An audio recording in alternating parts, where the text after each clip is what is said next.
Je vais continuer dans la lignée de Madame Lemaigre et essayer de complémenter un peu ce qu'elle a dit concernant le contexte global dans lequel on est actuellement, contexte relativement difficile, peut-être pour aussi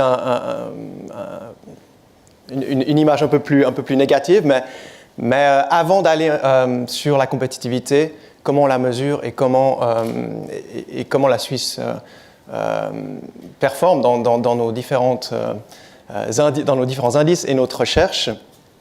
Mais en commençant par le contexte, il faut évidemment en parler, étant donné que la Suisse, on dit souvent qu'elle est un îlot de prospérité au centre de l'Europe et même du monde, qu'elle résiste à tous les chocs.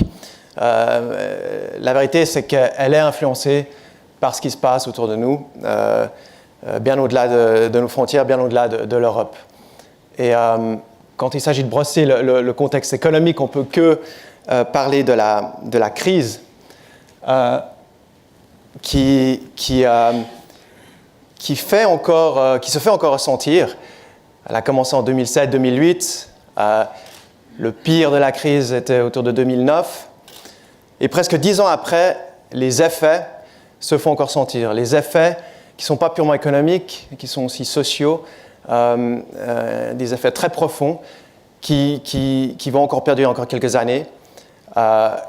Sur le terrain purement économique, on voit une très timide reprise au niveau global qui a été amorcée cette année, l'année passée. Mais vous voyez que ce n'est vraiment pas un cycle habituel qui normalement durerait 5 ans. Là, ça fait presque 10 ans de stagnation quasiment au niveau global, qui montre la gravité de la crise de 2009. Les conséquences ont vraiment été très, très impressionnantes. Ça aurait pu être pire. Et l'une des raisons qui a permis que cette grande récession ne devienne pas cette dépression comme on l'a connue dans les années 30, moi pas, mais mes prédécesseurs, pour éviter ça, on a vu que le commerce s'est maintenu, le commerce international. Et l'une des conséquences de cette crise, je le mentionnais avant, c'est l'impact qu'elle a eu sur des mouvements comme les extrémismes, les nationalismes.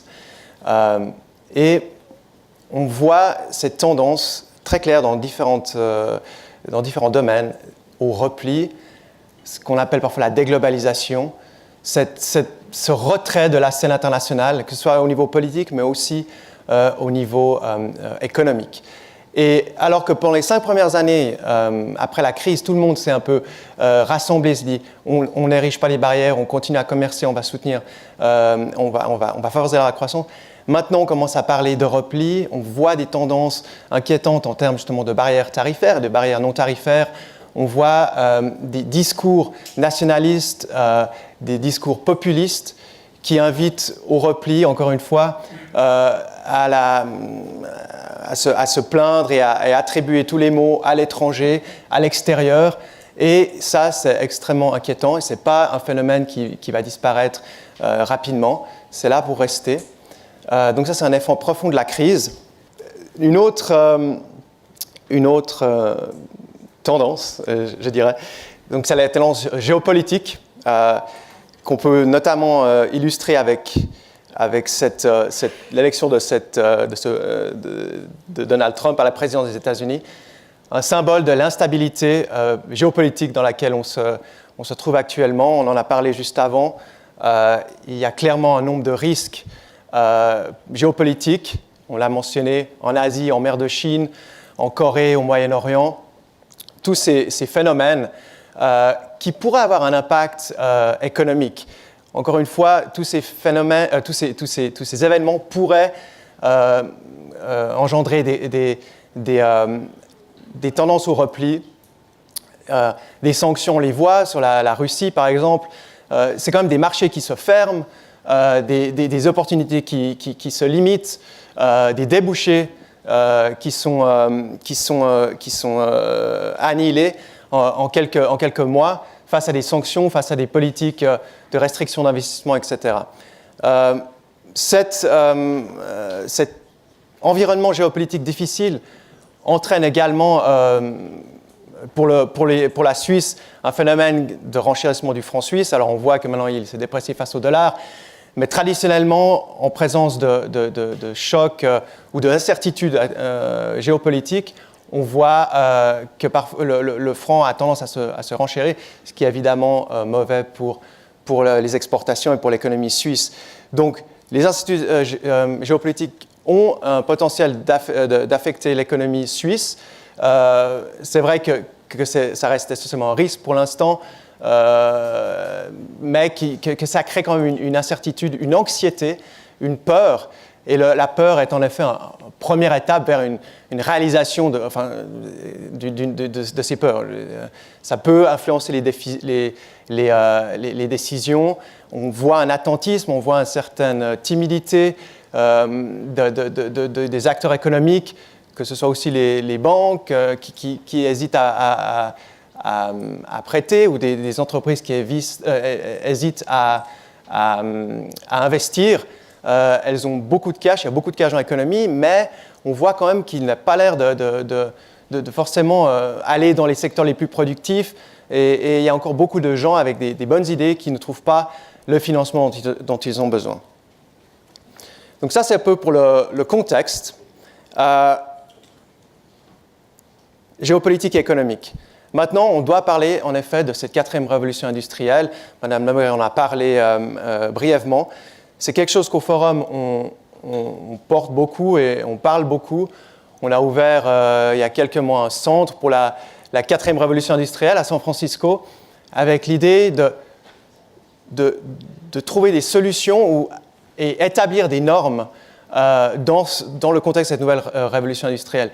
Les problèmes en termes de régulation, en termes d'éthique que la 4e révolution pose nécessitent des efforts concertés, et le Forum va essayer de coordonner ces efforts pour éviter des situations de vide législatif, vide juridique, vide éthique face aux conséquences de la 4e révolution industrielle. Qu'est-ce que c'est la 4e révolution industrielle? C'est une accélération de rythme des innovations, l'accélération de la diffusion de ces innovations, de l'adoption en masse de ces innovations, à commencer évidemment par les technologies de l'information et de la communication. Et ce sont des innovations qui sont de plus en plus bouleversantes, disruptives, comme on dit en anglais, qui perturbent non seulement des secteurs, des industries, mais aussi des pays entiers. Elles remettent en question les stratégies de développement de tout un pays, d'économie entière, qui traditionnellement ont compté sur des développements par la manufacture et la montée en gamme, des choses qui pourraient très bien être complètement annihilées par la robotisation et l'intelligence artificielle, etc. Personne n'est immune à la 4e révolution industrielle. Les pays les moins avancés, comme les pays les plus avancés, sont face à des défis majeurs. On voit aussi les problèmes que l'Internet pose maintenant, alors que pendant 10-15 ans, on a vraiment vu les côtés positifs. 15 ans après ou 20 ans après le lancement de l'Internet et l'adoption en masse, en tout cas dans les pays avancés de l'Internet, on voit ces effets pervers, ces effets sur les sociétés, sur les démocraties, que ce soit via les fake news, que ce soit via les hackings. On voit l'élection américaine était peut-être une des premières élections dans une démocratie qui a été influencée par des puissances étrangères, par des mouvements un peu souterrains. Et ça a été rendu possible par les technologies de l'information. C'est pour ça que je mets cette image-là. Je ne sais pas si vous connaissez cette série qui vraiment montre ce qu'il y a de pire dans les technologies, dans l'innovation, un futur vraiment dystopique de ce qui peut vraiment mal se passer quand la technologie est utilisée à mauvais escient.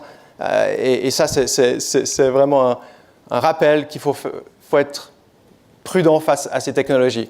Maintenant, la 4e révolution industrielle apporte des opportunités fantastiques, une occasion de régler des problèmes majeurs, que ce soit le changement climatique, que ce soit la pauvreté, que ce soit l'énergie, et évidemment la santé. Cette semaine encore, la couverture de l'Economist montrait parle des progrès face au cancer. On parle de plus en plus d'une vie éternelle qui pourrait être atteinte en théorie dans les années 2050 où les gens pourraient vivre éternellement. Est-ce qu'on le veut? Ça, c'est une autre question.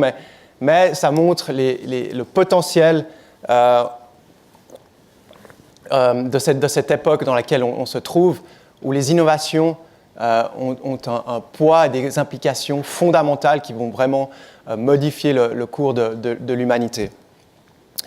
La question est pour un pays, pour une économie comme la Suisse, comment survivre dans cet environnement? Comment prospérer dans cet environnement?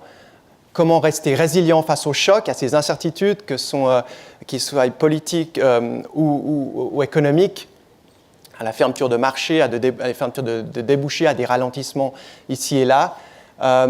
Comment un pays peut continuer à prospérer dans ce contexte et comment il peut tirer meilleur parti de la 4e révolution industrielle et ne pas en devenir une victime. Et ça, ce qu'au Forum on fait dans le cadre de notre recherche sur la compétitivité, on espère pouvoir apporter des éléments de réponse, en tout cas une partie. On n'a pas la solution complète, mais on pense que certaines conclusions de notre recherche permettent de préparer les économies à vraiment tirer le meilleur parti de ces tendances et à résister aux chocs. Donc j'ai mentionné, on mesure la compétitivité, on le fait depuis 1979, date de la première parution du rapport sur la compétitivité, qui à l'époque couvrait juste 16 pays. Maintenant, on couvre environ 140 pays. Et la méthodologie a évolué évidemment au cours des années, pour plein de raisons, mais la méthode que nous étudions actuellement s'appelle l'indice global de compétitivité, qui est basé autour de ces 12 piliers, les 12 piliers de la compétitivité. Et vous le voyez, ce sont des catégories, des sujets extrêmement divers qui, ensemble, permettent de déterminer la capacité d'un pays à prospérer. Et première chose importante à clarifier, c'est que pour nous, la compétitivité, c'est la productivité. Donc, il a déjà été beaucoup question de productivité. Pour nous, c'est vraiment ce qu'on essaie de mesurer. Il y a beaucoup de définitions de la compétitivité qui circulent. On associe beaucoup à une espèce de concurrence ou de compétition sur des parts de marché. Et nous, malgré le titre, on ne pense pas que c'est un concours de beauté ou une compétition, un jeu à somme nulle. En fait, quand vous regardez ces catégories, qui sont tous des éléments fondamentaux pour la croissance à long terme, vous voyez qu'il n'y a aucune raison qu'un progrès d'un pays sur l'une de ces catégories se fasse au détriment d'un autre. Tout le monde peut avoir des bonnes institutions, avoir une bonne gouvernance, tout le monde peut se priver de la corruption. Quand un pays atteint l'éducation universelle, ça ne se fait pas au détriment d'un autre pays qui ne pourrait pas atteindre l'éducation universelle. Quand tout le monde utilise l'Internet dans un pays, ça ne se fait pas au détriment d'un autre pays où l'Internet serait tout d'un coup indisponible. Donc il faut vraiment inciter sur le fait que pour nous, la compétitivité n'est pas un jeu à somme nulle. Et pour revenir à ces 12 catégories, et pour passer maintenant à la Suisse, là vous voyez des petites pastilles là, qui indiquent que la Suisse se classe première dans ces 4 catégories, mais d'une manière générale, la Suisse se classe dans le top 10 des 11 des 12 piliers de notre indice. Ce qui nous amène à ce classement. Quand on combine ces différentes catégories, ces 12 piliers, on produit un classement global. Et ça, c'est ce qui généralement est publié. C'est le classement donc 2016-2017. Il est encore valable pour une semaine. Dans la semaine prochaine, on lance le nouvel indice, ou la nouvelle édition de l'indice. Tout ce que je dis là restera valide, à part le classement, mais ne vous attendez pas à des révolutions dans le classement. Et tu vois-t-il que c'est probablement la dernière occasion de présenter ces résultats 2016-2017. Et encore une fois, grâce à la performance d'ensemble excellente de la Suisse, elle se classe première. Les autres pays dans le top 10, évidemment, font tous quelque chose de bien, évidemment. Elles ont tous des points forts. Singapour se classe aussi premier dans plusieurs piliers. Mais la Suisse, vraiment, cette performance vraiment extrêmement régulière dans tous les piliers permet de rester au sommet. Elle l'est depuis 8 ans maintenant. Alors, quelque chose qui est extrêmement important dans le succès de la Suisse, c'est qu'elle mise beaucoup sur le capital humain. Évidemment, elle n'a pas de ressources naturelles. Et depuis longtemps, elle mise sur le capital humain. Et en nourrissant, en formant, en attirant, en allouant le capital humain à la création de richesses, aux secteurs les plus productifs, la Suisse est devenue justement ce pays prospère. Et ça s'est fait via l'innovation. Parce que pour un pays avancé, et ça c'est un des messages clés de notre recherche, c'est que l'innovation est la principale source de croissance à long terme. Toutes les autres sources de croissance s'épuisent peu à peu à fur et à mesure qu'un pays s'enrichit. Et dans le cas de la Suisse, l'innovation est vraiment le moteur de sa croissance, comme elle l'est pour les autres pays avancés. Mais peu de pays comme la Suisse ont développé une telle capacité à innover, à développer un écosystème d'innovation qui, évidemment, repose sur l'humain. Parce que derrière une innovation, derrière les idées, il y a toujours un cerveau, il y a toujours le résultat d'une collaboration. Et évidemment, il y a tout un environnement qui permet la génération de ces idées. Il faut un environnement financier, évidemment, qui le supporte, etc. Mais au cœur de cet écosystème, c'est l'être humain. Et là, on voit, avant d'aller plus en détail sur la performance de la Suisse dans ces facteurs humains, une chose importante, c'est de vraiment insister sur à quoi sert la compétitivité. J'ai dit c'est un moteur de la croissance et on en voit les effets. Ici, on voit les différences de trajectoire en termes de croissance de PIB depuis le début de la crise parmi 4 pays, la Suisse, l'Allemagne, la France et la Grèce. On voit que sur ces 10 dernières années, la Suisse n'a connu qu'un épisode de récession, en 2009, qui était vraiment le pire moment de la crise. Et en parallèle, on voit la Grèce, qui est classée 86e de notre classement. On voit qu'elle a connu 7 épisodes de récession, une réduction du PIB de plus de 30% sur ces dernières années. Donc on imagine l'impact, au-delà des chiffres, on imagine l'impact social. On voit notamment les chiffres en termes de chômage, le chômage chez les jeunes, qui a atteint quasiment 60% en Grèce il y a quelques années, 60% des 15-24 ans qui sont à la recherche, qui sont disponibles pour travailler, c'est-à-dire qu'elles ont entrepris des efforts pour travailler, ce qui n'est pas juste être à l'école, elles sont disponibles sur le marché de l'emploi. Donc 60%, on imagine l'impact social, les conséquences à long terme, bien au-delà d'un cycle conjoncturel de tels chiffres. Et pendant ce temps, on voit la Suisse et l'Allemagne qui ont des taux inférieurs à 10%, qui restent évidemment trop élevés et qu'il faut absolument essayer de baisser davantage. Mais mise en perspective, c'est vraiment pas grand-chose. Et ces différences de trajectoire en termes d'emploi et en termes de croissance peuvent trouver des explications dans nos travaux sur la compétitivité. La Grèce, avant la crise, était déjà dans les rangs 60-70. Et c'est important de préciser que la croissance n'est pas un critère que l'on prend en compte dans notre indice. On essaie d'expliquer la croissance, donc on ne la met pas en tant qu'indicateur.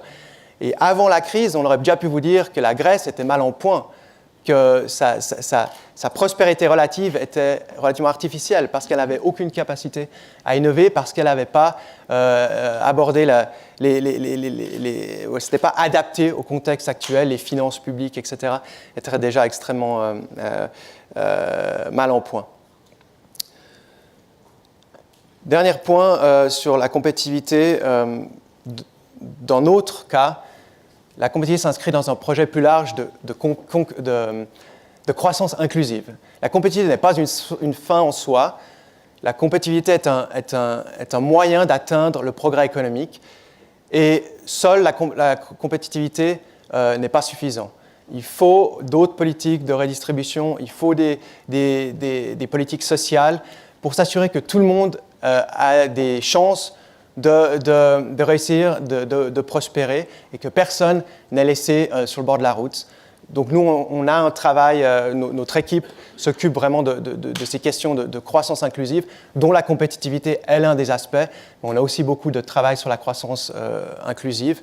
Et c'est vraiment ce qui devrait être l'aspiration de tout le monde. C'est de comment on grandit le gâteau et comment on le redistribue mieux.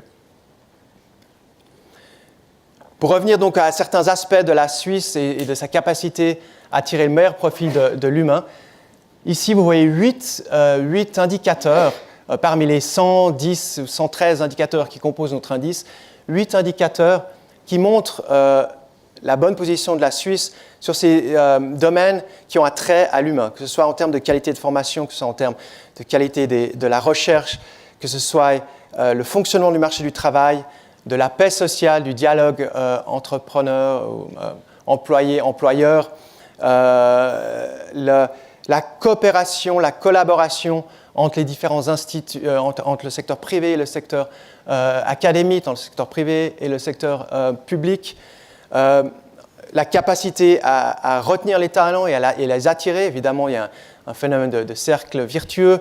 Quand ça va bien, on a beaucoup plus de capacité à attirer les talents de l'étranger, qui sont vraiment une force et aussi un moteur du succès de la Suisse. C'est cette capacité à attirer les talents du monde entier qui, eux, à leur tour, contribuent à l'innovation. Une des mesures de la capacité d'innover de la Suisse, les brevets par habitant, c'est une mesure très imparfaite, très partielle de cette capacité à innover, mais elle est quand même relativement révélatrice. La Suisse se classe 3e. Là, ce sont les données 2013-2014, une moyenne de 2 années. Elle a eu été première, elle le sera peut-être encore. C'est un des signes que la Suisse fait partie de ces quelques pôles d'innovation dans le monde. Il n'y en a pas beaucoup, que ce soit les États-Unis, Israël, Taïwan, le Japon, quelques pays européens, mais très peu peuvent se targuer d'être vraiment des pôles d'innovation, d'où émergent des innovations vraiment importantes et où l'innovation est le moteur de la croissance. Pour en arriver aux dangers, aux défis, face à ce succès insolent, quels sont les éléments qui pourraient perturber cette machine? Il faut se dire qu'en tant qu'entreprise, pour simplifier, une entreprise maximise son profit, son bénéfice. Donc, elle opère un calcul très simple. Est-ce que mes coûts sont inférieurs à mes revenus? Est-ce que mon retour sur investissement est positif? Or, en Suisse, comme on le sait, les prix sont élevés. La Suisse est un pays cher. De nouveau, plein de mesures existent. Là, vous avez le Big Mac Index qui couvre une cinquantaine de pays, qui mesure le prix du Big Mac dans une cinquantaine de pays. Et il est utilisé pour notamment évaluer la surévaluation, la sous-évaluation des monnaies. Mais là, simplement en prenant le prix en dollars du Big Mac, on se rend compte que la Suisse est en effet un pays extrêmement cher. Donc les entreprises domestiques qui réfléchissent à investir en Suisse ou à se délocaliser, les entreprises internationales qui réfléchissent à venir en Suisse et à investir en Suisse, en permanence se demandent est-ce que le retour sur investissement, est-ce que les revenus de cette présence en Suisse, les avantages justifient les coûts que je paye? Et c'est une équation extrêmement fragile. Et ça ne prendrait pas grand-chose pour perturber cette équation qui ferait tout d'un coup basculer l'équation en faveur, qui rendrait l'attractivité de la Suisse négative dans un sens, qui pourrait engendrer un exode. Et on en arrive au premier danger, c'est ce populisme, je dirais, ou insidieux et rampant, qui se manifeste de différentes manières, et notamment dans la prolifération des initiatives populaires. Là, on voit le décompte par décennie des initiatives populaires ayant abouti, donc qui ont reçu suffisamment de signatures. Elles ont pu être retirées par la suite, mais pour toutes ces initiatives, il y a eu 100 000 signatures. Donc, évidemment, on peut dire que la prolifération est attribuable au fait que c'est devenu plus facile dans une population de 8 millions d'obtenir 100 000 signatures qu'en 1960, quand il y avait 5 millions d'habitants en Suisse. Mais quand même, il y a une tendance à la multiplication de sujets qu'on pourrait qualifier de populisme, mais en tout cas de fausses bonnes idées, de solutions simplistes à des problèmes réels, à des problèmes très complexes, des solutions parfois contre-productives. Et évidemment, là, on ne peut que penser à l'initiative du 9 février contre l'immigration de masse. Et ça, c'est une des manifestations des dangers qui menacent la Suisse, en fait une atteinte à l'attractivité de la Suisse. Une deuxième acceptation d'une initiative de ce genre en faveur d'un repli, d'une limitation excessive de la circulation des gens, tout ce qui pourrait être associé à une limitation de l'ouverture de la Suisse pour avoir des conséquences désastreuses et encore gripper la machine et perturber cette équation de la compétitivité. Ça, vous reconnaissez peut-être, c'est le campus de l'EPFL.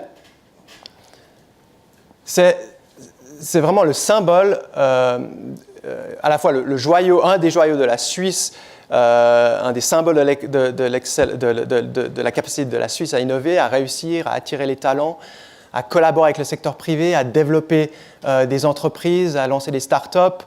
Mais c'est aussi un des organismes, une des organisations les plus vulnérables à ce genre de populisme et à ce genre de repli. 63% du personnel de l'EPFL est étranger, 52% des étudiants sont étrangers. On imagine les conséquences sur le rayonnement académique, sur la capacité à fonctionner de l'EPFL s'il ne pouvait plus engager du personnel ou attirer des étudiants étrangers qui contribuent à son rayonnement académique. Autre danger qui menace la Suisse, c'est ce que Patrick Aebischer, justement, pour rester dans l'EPFL, l'ancien président de l'EPFL, appelait le manque de niaque de certains étudiants en Suisse. Et c'est une anecdote, mais c'est pour révéler la tendance à la complaisance qui pourrait exister en Suisse. La suffisance, encore une fois, le manque d'envie de gagner, le manque d'envie de se dépasser. Là, vous voyez des enfants en Chine, dans un village du Sichuan, qui chaque jour montent et descendent une échelle en bambou qui fait environ 800 mètres pour aller à l'école. Alors en Suisse, évidemment, un enfant qui marche plus de 10 minutes pour aller à l'école, il y en a plus beaucoup. Patrick Aebischer mentionnait le fait qu'il constate beaucoup d'étudiants suisses, en première année, arrivent à l'EPFL et observent, prennent une année pour se dire « Ok, qu'est-ce que je vais faire? Ouais, ça me plaît pas. Ouais, c'est peut-être un peu trop dur, je vais essayer autre chose, une autre filière. » Pendant ce temps, il y a des étudiants étrangers qui arrivent à l'EPFL, qui ont dû passer des critères d'admission extrêmement élevés. En France, ils doivent avoir 16 de moyenne au bac. Ils payent des montants relativement élevés pour étudier en Suisse, alors que pour les Suisses, c'est relativement bon marché. Et eux, ils se dépassent. Et on doit se demander, est-ce que l'étudiant suisse ne va pas se retrouver exclu de ces filières, ou est-ce qu'il ne va pas se retrouver à contribuer à l'érosion de la réputation, parce que si on garde ces étudiants suisses qui se la jouent cool dans les rangs de l'EPFL, évidemment, à un moment donné, le rayonnement académique va s'en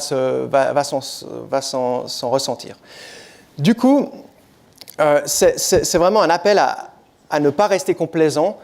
Et ça, c'est valable pour tous les acteurs de société, y compris les entrepreneurs, qui doivent se réinventer, qui doivent chercher mieux et à faire différemment. Donc,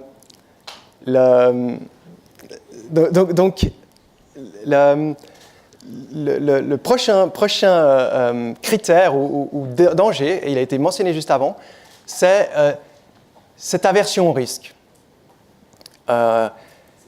Ici, on a une mesure qui vient d'une enquête qu'on conduit auprès des chefs d'entreprise, justement. Peut-être certains d'entre vous ont répondu à cette enquête.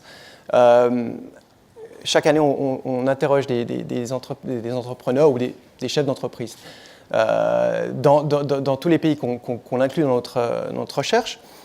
Et là, vous voyez quelle est l'attitude vis-à-vis d'un échec entrepreneurial.